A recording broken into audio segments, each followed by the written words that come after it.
নমস্কার বন্ধুরা, কেমন আছেন সবাই? আমরা ভালো আছি, আশা করছি আপনারাও ভালো আছেন। রন্ধনে শাশুড়ি বৌমার বন্ধন পরিবারে আপনাদের আরও একবার স্বাগত জানাই।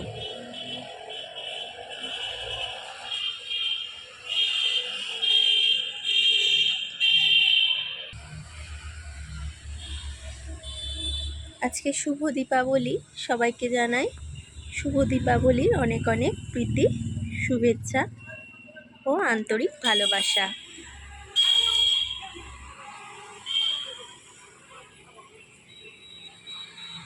আপনারা সবাই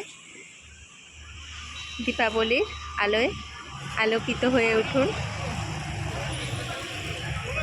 আমাদের বাড়ির সামনে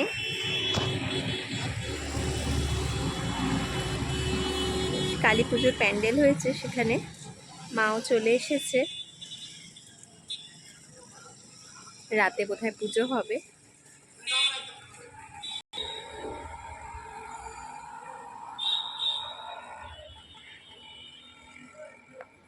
সকালে ছাদে ভাবলাম আপনাদের সাথে গাছে ফোটা কিছু ফুলের সাথে দিনটা শুরু করি।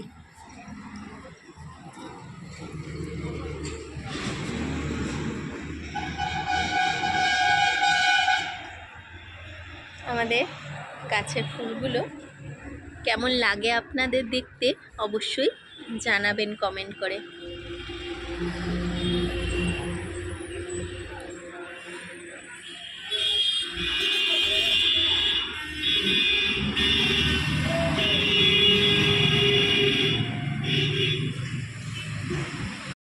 বন্ধুরা কেমন আছেন সবাই? আমরা ভালো আছি, আশা করছি আপনারাও ভালো আছেন। রন্ধনে শাশুড়ি বৌমার বন্ধন পরিবারে আপনাদের আরও একবার স্বাগত জানাই।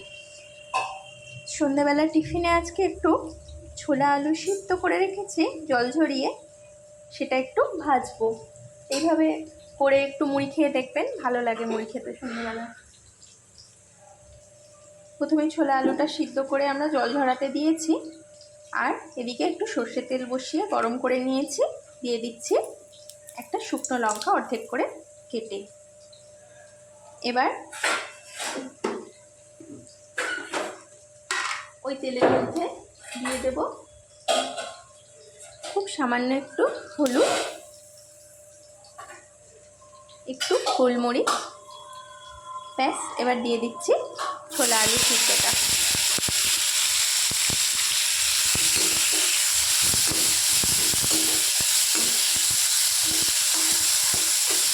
এবার ছোলা আলুটা সিদ্ধর সময় লবণ দেওয়া আছে, তাই খুব সামান্য একটু দেব। দিয়ে দিচ্ছি খুব সামান্য একটু লবণ আর সামান্য একটু চিনি। এবার আর কিছু লাগবে না, একটু হালকা করে নেড়ে ভাজা ভাজা হয়ে গেলে এটা আমরা নামিয়ে নেব। এভাবে করে দেখবেন, মুড়ি দিয়ে খেতে খুব টেস্টি লাগে। ডাইরেক্ট সিদ্ধ না খেয়ে এভাবে একটু তেলের মধ্যে হালকা করে নেড়ে নিলে খেতে খুব টেস্টি হয়। এটা আমাদের হয়ে গেছে, আমরা নামিয়ে নিয়ে দেখাচ্ছি।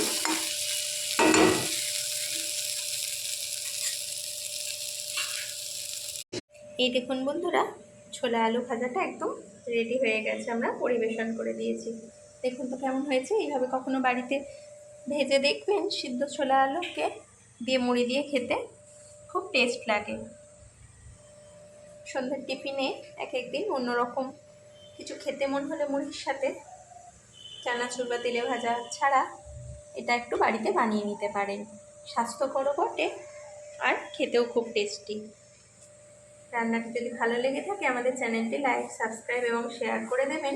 ফেসবুকে আমাদের পেজটিকেও অবশ্যই ফলো করে নেবেন। ভিডিওটি দেখার জন্য আপনাদের অসংখ্য ধন্যবাদ আর অনেক অনেক ভালোবাসা।